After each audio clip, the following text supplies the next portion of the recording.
Breaking news. Middle east లో నెలకొన్న పరిణామాలు ప్రపంచ దేశాల స్టాక్ మార్కెట్లపై నెగటివ్ ఇంపాక్ట్ చూపిస్తున్నాయి. ఇరాన్ పై Israel, America joint attack, Iran ప్రతీకార దాడులతో ఎప్పుడు ఏం జరుగుతోందన్న ఆందోళనలు నెలకొన్నాయి. ఇది కాస్త ప్రపంచవ్యాప్తంగా ఇన్వెస్టర్లపై ప్రతికూల ప్రభావం చూపుతోంది. ప్రస్తుతం నెలకొన్న యుద్ధ వాతావరణం ఇండియన్ స్టాక్ మార్కెట్లను తీవ్రంగా ప్రభావితం చేసే అవకాశం ఉంది. సెన్సెక్స్, నిఫ్టీ నష్టాలతో ప్రారంభమయ్యే ఛాన్స్ ఉందని అనలిస్టులు అంటున్నారు.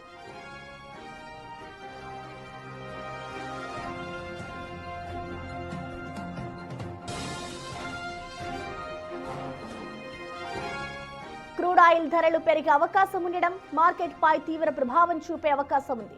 ప్రపంచ చమురు రవాణాలో ఎక్కువ శాతం జరిగే హార్మోజ్ జలసంధిని ఇరాన్ మూసివేయడం ఆందోళనలకు కారణమవుతోంది. ప్రపంచంలోనే ప్రధాన ఆయిల్ ఉత్పత్తి దేశాలైన Iraq, Saudi Arabia, United Arab Emirates లను గల్ఫ్ ఆఫ్ ఒమాన్, అరేబియా సముద్రంతో ఈ హార్మోజ్ జలసంధి కలుపుతోంది. ప్రస్తుతం ఇది మూసివేయడం ఇది క్రూడ్ ఆయిల్ దిగుమతిపై ఆధారపడిన ప్రపంచ దేశాలను ఉక్కిరిబిక్కిరి చేస్తోంది.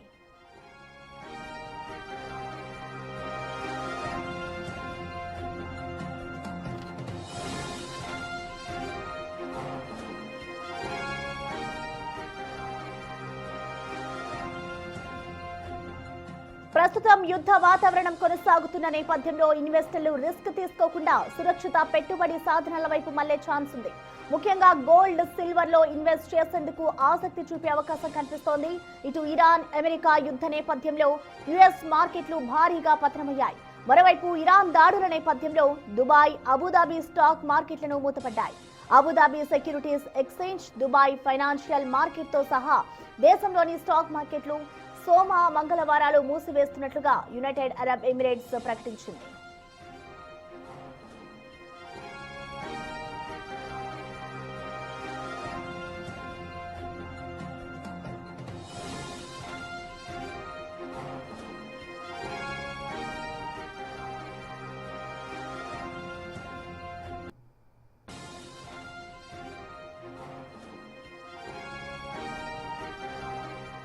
మిడిల్ ఈస్ట్ లో నెలకొన్న పరిణామాలు ప్రపంచ దేశాల స్టాక్ మార్కెట్లపై అయితే నెగిటివ్ ఇంపాక్ట్ చూపిస్తున్నాయి. ఇరాన్ పై ఇజ్రాయెల్, అమెరికా జాయింట్ అటాక్, ఇటు ఇరాన్ ప్రతీకార దాడులతో అయితే ఎప్పుడు ఏం జరుగుతోందన్న ఆందోళనలు అయితే వ్యక్తమవుతూ ఉన్నాయి.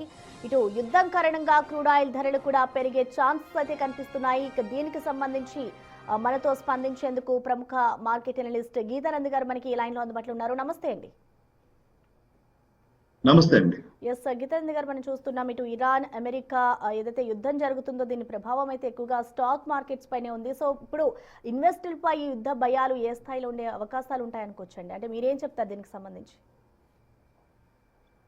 సో ఓవరాల్ గా గ్లోబల్ గా కూడా మనకి నెగటివ్ ట్రెండ్స్ కనపడుతున్నాయి. ఎస్పెషల్లీ ఇరాన్ తో యుద్ధము అమెరికా ప్రారంభించినప్పటికీ మనకి మార్కెట్ క్లోజ్ అయి ఉన్నాయి. దాని ఇంపాక్ట్ ఈ రోజు మార్నింగ్ ఓపెనింగ్ మార్కెట్ మీద పడేటువంటి అవకాశం ఉంటుంది.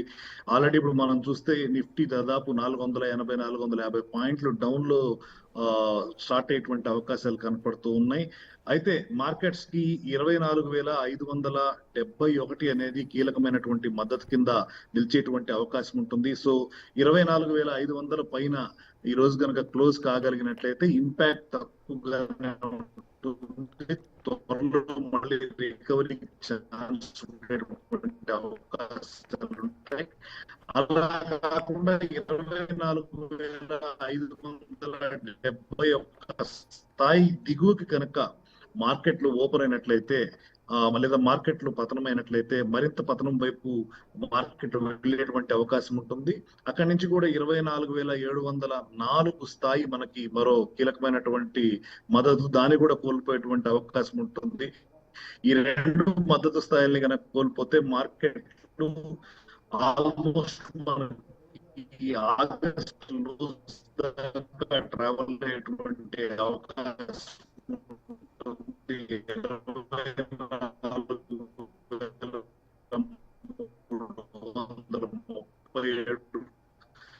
ఆ స్థాయిలో కూడా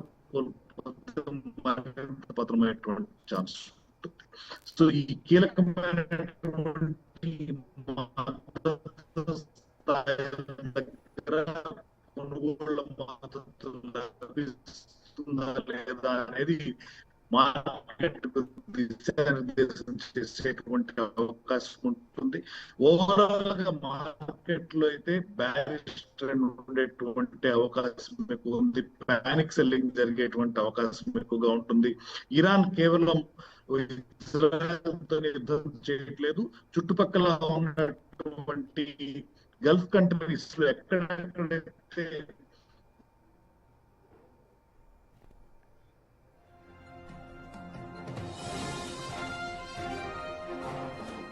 ఇక ఇరాన్ అమెరికాకి సంబంధించిన యుద్ధ ప్రభావం ఇటు స్టాక్ మార్కెట్లపై పడింది. ఇటు ఇన్వెస్టర్లపై ప్రతికూల ప్రభావం చూపుతోందని చెప్పుకోవాలి. యుద్ధ భయం, ఇటు సురక్షిత పెట్టుబడుల వైపు అయితే ఇన్వెస్టర్లు మళ్ళుతున్నారు. ఏ టైంలో ఏం జరుగుతుందన్న భయంతో అయితే ఇన్వెస్టర్లు ఉన్నారు. అయితే ఇటు ఎవరైతే ఇన్వెస్ట్ చేయాలి అని అనుకుంటున్నారో వాళ్ళంతా కూడా ఇటు గోల్డ్, సిల్వర్ పై ఎక్కువగా మొగ్గు చూపుతున్నట్లుగా తెలుస్తోంది. ఇటు ప్రపంచ దేశాల స్టాక్ మార్కెట్లపై అయితే ఈ యుద్ధ భయాలు నెగిటివ్ ఇంపాక్ట్ చూపిస్తున్నాయి.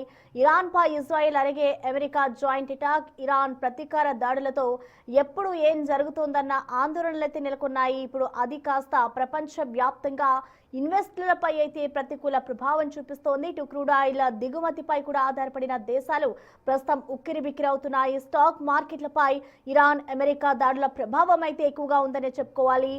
ఇటు సెన్సెక్స్, నిఫ్టీ నష్టాలతో ప్రారంభమయ్యే ఛాన్సెస్ ఉందంటూ కూడా అనలిస్టులు అంటున్నారు. ఇటు క్రూడ్ ఆయిల్ ధరలు కూడా పెరిగే అవకాశం ఉండడంతో మార్కెట్ పై అయితే దీని ప్రభావం ఎక్కువగా ఉండే అవకాశం కనిపిస్తోంది. ఇటు ప్రపంచ చమురు రవాణాలో ఎక్కువగా శాతం జరిగే హర్మోజ్ జలసంధిని ఇరాన్ మూసివేయడం కూడా ప్రస్తుతం ఆందోళనలకు కారణమవుతోంది.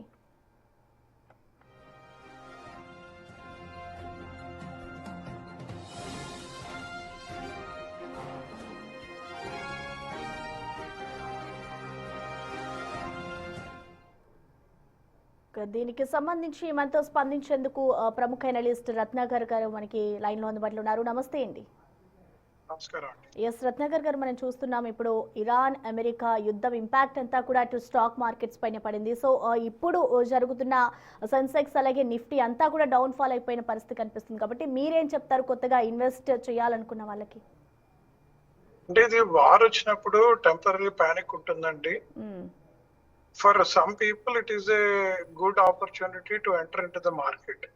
ఓకే, ఎందుకంటే ఇది లాంగ్ టర్మ్ ఇంపాక్ట్ ఉండదు. గోల్డ్ ప్రైజెస్ టెంపరరీ మూమెంట్, మేము కాషియస్ గా ఉండమంటున్నాం. ఎందుకంటే మార్కెట్ ఈ వార్ మూలాన ఇంపాక్ట్ మూలాన భయపడి గోల్డ్ కొంటున్నారు. మీకు తెలియదు ఏముంది, ఇది momentum. But this time impact ఏంటంటే అమెరికా, ఇజ్రాయెల్ ఇరాన్ మీద అటాక్ చేయటం, ఇరాన్ వెళ్ళి సౌదీ, దుబాయ్ని ఎఫెక్ట్ చేయటం అనేది చాలా నెగిటివ్ సినారియో అండి. ఇది ఒక స్టేజ్ లో ఆగితే బాగానే ఉంటుంది, కానీ మరీ ఫర్దర్ గా వెళ్తే మాత్రం టెన్షన్స్ ఎస్కలేట్ అయ్యి వరల్డ్ వైడ్ మార్కెట్ ఘోరంగా కొలాప్స్ అయ్యే అవకాశం ఉంది. ఇప్పుడు పొద్దున్న మీరు చూస్తుంటే ఆల్మోస్ట్ 4000 పాయింట్స్ క్రాష్ అయింది. ఇప్పుడు ఓపెన్ అవటమే 4000 పాయింట్స్ క్రాష్ తో ఓపెన్ అయిపోయింది. I think lot of people would have lost money instead of gaining money. But I request not to panic. It is temporary in nature. ఈ week తర్వాత I think it will come to a positive side అండి.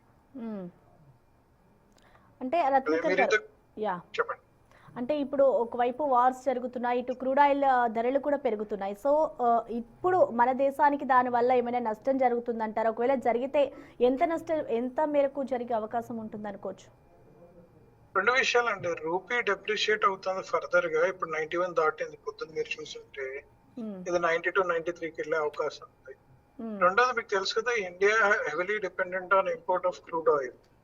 And crude oil rates పెరిగితే ఏమవుతుంది, India CAD current account deficit బాగా పెరిగి మన GDP growth కానీ country economic growth కానీ ఇంపాక్ట్ అయ్యి ఓవరాల్ గా టిల్ట్ చేస్తుందండి. దానివల్ల గవర్నమెంట్ ట్యాక్సెస్ పెంచాల్సి వస్తుంది.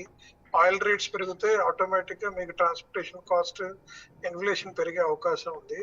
ఆ వరి అయితే జనాలకు ఉందండి as on today. So definitely crude oil increase, stability ఇది నెగిటివ్ అండి. ఓవరాల్ గా it is negative sentiment for the country and for the people is concern. And ఇంకొకటి, ఇటు హర్మోజ్ జలసంధిని కూడా ప్రెసెంట్ క్లోజ్ చేశారు. అక్కడి నుంచే ఎక్కువ ఎక్స్పోర్ట్స్, ఇంపోర్ట్స్ జరుగుతూ ఉంటాయి. కాబట్టి ఇంకా అది కొనసాగితే ఇటు మొత్తం వరల్డ్ వైడ్ గా ఎంత నష్టం, దాని ప్రభావం ఎలా ఉంటుందంటారు? ఆయిల్ డిపెండెంట్ కంట్రీస్ అన్ని కూడా చాలా ఇబ్బంది పడతాయండి. మీకు తెలియదు ఏముంది, Saudi, Iran is the largest producers of oil after Venezuela. వెనిజులాని ఎనివే అమెరికా క్యాప్చర్ చేసి అక్కడికి నుంచి కొనమంటున్నారు. చైనా కూడా is dependent on that. But ఇది క్లోజ్ చేయటం వలన మీకు సప్లై డిస్క్రిప్షన్స్ జరిగి క్రూడ్ ఆయిల్ పెరుగుతుంది. ఇది ఎంతకాలం ఇబ్బంది అవుతుంది అనేది తెలియదు. ఐ హోప్ ఇది ఈ వీక్ లో గనక పాజిటివ్ రిజల్ట్ వస్తే మాత్రం చాలా బాగుంటుందండి. లేకపోతే impact will be much larger. మనందరం మార్కెట్ పాజిటివ్ అవుతుంది, ఐపీఓ మార్కెట్ బాగుంది, బూమ్ బాగుంది అని మనం ఇన్వెస్ట్ చేసిన స్టాక్స్ అన్ని కూడా నెగిటివ్ ప్రభావం చూపిస్తే even people invested in mutual funds recoup అవడానికి టైం పడుతుంది. ఎస్ రత్న గారు, ఇంకొకటి సైడ్ ఏంటంటే ఇప్పుడు మన మార్కెట్లో చూసుకుంటే రూపాయి విలువ దాదాపు 50 పైసాకి పడిపోయింది. సో ఇప్పుడు డాలర్తో రూపాయి విలువ పడిపోతే మన దేశానికి జరిగే నష్టం ఏంటంటారు? Again imports will grow up అండి. Import cost will grow up. మన ఇంపోర్ట్ ఎక్కువ ఉంటుంది. పాజిటివ్ సైడ్ ఐటీ ఇండస్ట్రీ బాగుంది, but IT industry double whammy అవుతుంది కదండి. ఈ ఆంట్రోపిక్ వచ్చి రోజుకో ఇది వేస్తోంది. దాని మూలంగా ఇండియన్ ఐటీ సర్వీసెస్ ఇండస్ట్రీకి బాగా నెగిటివ్ అయింది. Though rupee depreciation is positive, but for the country it is negative అండి. ఎప్పుడైనా రూపీ డెప్రిషియేట్ అవుతే it is negative. Export wise it is a positive side. Currently it is seen negative అండి. Control చేస్తున్నారు RBI, ఇప్పుడు control చేయలేదేమో అనుకుంటున్నాను. Okay, అంటే ఇటు మరొక వైపు ఇటు వార్స్ జరుగుతున్న నేపథ్యంలో ఇటు 2 రోజుల పాటు దుబాయ్ అలాగే అబుదాబి స్టాక్ మార్కెట్లు కూడా క్లోజ్ చేశారు. అంటే దానికి రీజన్స్ ఏమై ఉండొచ్చు? అంటే దీని ఇంపాక్ట్ తోనే క్లోజ్ చేశారనుకోవాలా? అంతేనండి, దీని ఇంపాక్ట్. లేకపోతే అబుదాబి క్లోజ్ చేయాల్సిన అవసరం లేదు ఓకే మేడం. ఈవెన్ మన కంట్రీలో Bombay can't run as of now because it is a war situation కదా. వార్ సిచ్యువేషన్ లో పానిక్ ఎక్కువ ఉంటుంది, జనాలు భయపడుతూ ఉంటారు. ఇప్పుడు ట్రేడింగ్ ఎక్కడ చేయగలుగుతారండి అది? ఐ థింక్ నిన్న మన 7 స్టార్ హోటల్ అయిన దుబాయ్ కూడా బాంబింగ్ చేశారు కదా, which is very negative for Dubai and Saudi. And సౌదీలో one of the largest oil refinery machinery మీద కూడా బాంబ్ వేశారు. It is also negative. Okay, and Ratnakar garu, ఇప్పుడు ప్రెసెంట్ సిచ్యువేషన్ కనుక మనం చూసుకుంటే అందరూ ఎవరైతే ఇన్వెస్ట్ చేయాలనుకుంటున్నారో వాళ్ళంతా కూడా కొంచెం వెనక్కి తగ్గుతున్నారు. అండ్ మరొక వైపు ఎక్కువగా గోల్డ్ సిల్వర్ పైనే పెట్టడానికి ఛాన్సెస్ ఉన్నాయి. కాబట్టి ఇప్పటికే చూసుకుంటే దాని రేట్స్ కూడా ఎక్కువగా పెరిగాయి. సో దీన్ని బట్టి చూస్తే ఇంకా పెరిగే ఛాన్సెస్ ఉంటాయంటారా? ఈ వార్ కనుక ఇంకో 1 వీక్ 10 డేస్ కంటిన్యూ అవుతే పెరిగే ఛాన్సెస్ ఉంటాయండి. ఎందుకంటే ఇవాళ మీరు చూసుంటే ఎఫ్ఐఎస్ పుల్లింగ్ బ్యాక్. మనకి లార్జెస్ట్ రెమిటెన్స్ గల్ఫ్ నుంచి వస్తుంది ఇండియాకి, అది ఎఫెక్ట్ అవుతుంది. మీకు తెలియదు, India largest remittances UAE, Saudi Arabia, Kuwait నుంచి వస్తుంది మేజర్ గా. అది ఎఫెక్ట్ అవుతుంది. సో ఈ రెండింటి మూలంగా మనకి అందరు గోల్డ్ వైపు వెళ్తారు. స్టాక్ మార్కెట్ పడ్డప్పుడు సేఫ్ హెస్ గోల్డే కదా, అటు మూవ్ అవుతారు. ఓకే, అంటే ఒకవేళ వార్స్ అన్ని తగ్గిపోయిన తర్వాత మళ్ళీ ఆ రేట్స్ డౌన్ ఫాల్ అయ్యే ఛాన్సెస్ ఉంటుంది అనుకోవచ్చా, లేదంటే అదే కంటిన్యూ? లేదు, 100% తగ్గుతుంది. ఇది ఏంటంటే temporary momentum. As per analyst $5,000, 1,51,000 is a good rate for gold. Beyond that it is a speculative అని చాలా మంది చెప్పారండి. ఇప్పుడు ఇది వార్ కాబట్టి it is more speculative in nature than a need of the hour or a safe asset haven. Okay, అంటే ఇప్పుడు కొత్తగా ఎవరైతే ఇన్వెస్ట్ చేయాలి అని అనుకుంటున్నారో గోల్డ్ అలాగే సిల్వర్ లో, అలాంటి ఇన్వెస్టర్స్ కి మీరు ఏం చెప్తారు? సార్, ఇప్పుడు ఇన్వెస్ట్ చేయండి, అబ్జర్వ్ చేయండి, కొద్ది గ్రో అయిన తర్వాత అమ్మేయండి. Don't hold it. మీకు losses in stock market can be offset by gold. అది పర్మనెంట్ గా లాంగ్ టర్మ్ ఉంచుకుంటాము, it will make lot of money అనేది it will become a negative scenario. Momentum wise opportunity pick చేసుకోమని చెప్తాను. Okay, ఇప్పుడు కొత్తగా invest చేయాలనుకునే వారు కొంతమంది భయపడుతూ ఉంటారు. సో అలాంటి ఇన్వెస్టర్లకి మీరు ఎటువంటి సూచనలు ఇస్తారంటే? ఒకవైపు భయం కూడా ఉంటుంది, అంటే ఎందుకంటే స్టాక్ మార్కెట్స్లో కూడా ప్రెసెంట్ ఎక్కువగా లాసెస్ నడుస్తాయి కాబట్టి అలాంటి వారికి ఏం చెప్తారు మీరు? గుడ్ ఆపర్చునిటీ టు ఎంటర్ అండి. Fundamentally good stocks, less exposure to Saudi and Iran వైపు ఉన్న కంపెనీస్ అన్ని కూడా గుడ్ ఆపర్చునిటీస్. అది ఐటీ సెక్టర్ అవ్వచ్చు, బ్యాంకింగ్ సెక్టర్ అవ్వచ్చు, మన ఇండియాలో జరుగుతున్న కొన్ని కన్స్యూమర్ గూడ్స్ అవ్వచ్చు. ఇప్పుడు రేటు పట్టడం అనేది good opportunity because they will revive back. Okay, మీరు పెసిమిస్ట్ లో అయితే I feel this is good opportunity for you to invest and shying away. ఒక 2 డేస్ ఆగి ఇంకా కొంటూ ఉండండి అని చెప్తాను. ఎందుకంటే మార్కెట్ క్రాష్ ఇంకెంత జరుగుతుందో తెలియదు. కొద్దిగా పాజిటివ్ ట్రెండ్ అవగానే యూ కెన్ బై ఇట్. అంటే ఇప్పుడు కొత్తగా ఇన్వెస్ట్ చేయాలనుకునే వారు ఇటు గోల్డ్ సిల్వర్ తీసేస్తే ఇంకా దేంట్లో పెట్టుబడులు పెడితే మంచిది అంటారండి? As of now, we don't recommend it.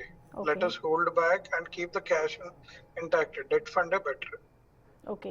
అంటే ఒక మార్కెట్ అనలిస్ట్‌గా మీరేం చెప్తారు? అంటే మొత్తానికి యుద్ధం అయితే ఇంకా కంటిన్యూ అవుతూనే ఉంది కాబట్టి, సో ప్రెజెంట్ ఎలాంటి సిట్యుయేషన్ ఉన్నా కూడా దేంట్లో ఇన్వెస్ట్ చేయాలంటే గోల్డ్, సిల్వర్‌లోనే ఎక్కువగా మొగ్గు చూపుతున్నారు. అండ్ ఇందాక మీరు అన్నారు, సో ఇప్పటివరకైతే ఎవరికీ అవన్నీ సపోర్ట్ చేయొద్దు. రికమెండ్ కూడా చేసే ఛాన్సెస్ అయితే లేవు కాబట్టి, సో కొత్తగా ఉంటారు కాబట్టి వాళ్ళకేం చెప్తారు? కొత్తగా ఉన్న వాళ్ళకి మార్కెట్ లో ఫండమెంటలీ గుడ్ స్టాక్స్ కొనుక్కోమంటారు instead of gold and silver hmm. because they see a good outliers and money will come. హ్మ్. Somebody is already a trader, good opportunity ఇక్కడ ఉన్న లాసెస్ ఆఫ్సెట్ చేయడానికి గోల్డ్ సిల్వర్ మీద momentum గా తీసుకొని ఒక certain level వచ్చిన తర్వాత అమ్మేసుకుంటే దే కెన్ మేక్ మనీ అండి. స్పెక్యులేటివ్ గా అమ్ముకుంటే బాగానే ఉంటుంది. Instead of holding it back thinking it will work well. Okay అండి. ఇప్పుడు క్రూడ్ ఆయిల్ ధరలు కూడా పెరుగుతున్నాయి కాబట్టి ఇప్పుడు మన దేశానికి నష్టం జరిగే ఛాన్సెస్ ఉంటాయంటారా? డెఫినెట్లీ ఉంటుందండి. To okay. some extent it will be there. I think government is ready with their weapons. But beyond certain level కనుక వెళ్తే వాళ్ళకి కూడా కష్టం విషయం.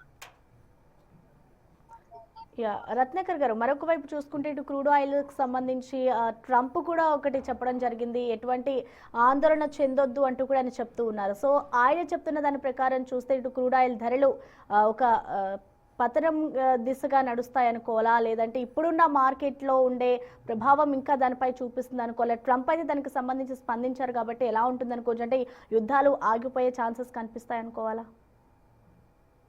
ఫస్ట్ అండ్ ఫార్మోస్ట్ అమెరికా యుద్ధంలో ఉంది కాబట్టి తొందరగా అయిపోయే అవకాశం ఉందని అనుకుంటున్నాం మనం అందరం.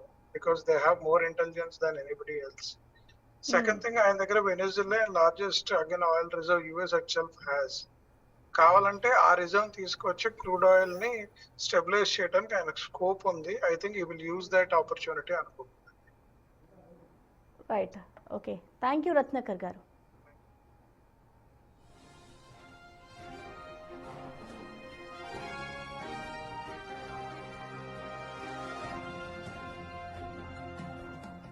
గటిక ఇరాన్ అమెరికా యుద్ధ ప్రభావం ఇటు స్టాక్ మార్కెట్లపై భారీగా పడిందనే చెప్పుకోవాలి. ఇటు క్రూడ్ ఆయిల్ ధరలకు సంబంధించి కూడా భారీగా పతనం అవ్వడంతో ఇటు ఇన్వెస్టర్లంతా బంగారం, వెండి వైపే మొగ్గు చూపుతున్నారు. కొత్తగా ఇన్వెస్ట్ చేసేవారు కూడా బంగారం వైపు, వెండి వైపు వెళ్తేనే మంచిది అంటూ కూడా కొంతమంది ఇన్వెస్టర్లు చెప్తున్నారు. ఇటు ఇన్వెస్టర్లపై అయితే యుద్ధ ప్రభావం ప్రతికూల ప్రభావం చూపుతుందనే చెప్పుకోవాలి. ఇటు మిడిల్ ఈస్ట్ లో నెలకొన్న పరిణామాలు ప్రపంచ దేశాల స్టాక్ మార్కెట్లపై అయితే ప్రజెంట్ నెగిటివ్ ఇంపాక్ట్ చూపిస్తున్నాయి. సురక్షిత పెట్టుబడుల వైపే ఇటు ఇన్వెస్టర్లంతా పరుగులు పెడుతున్నారు. యుద్ధం కారణంగా క్రూడ్ ఆయిల్ ధరలు కూడా పెరిగే ఛాన్సెస్ కనిపిస్తున్నాయి. మరొక వైపు హార్మూజ్ జలసంధిని కూడా ఇరాన్ మూసివేసింది. దీని ప్రభావం కూడా దానిపై ఎఫెక్ట్ చూపిస్తుందనే చెప్పుకోవాలి.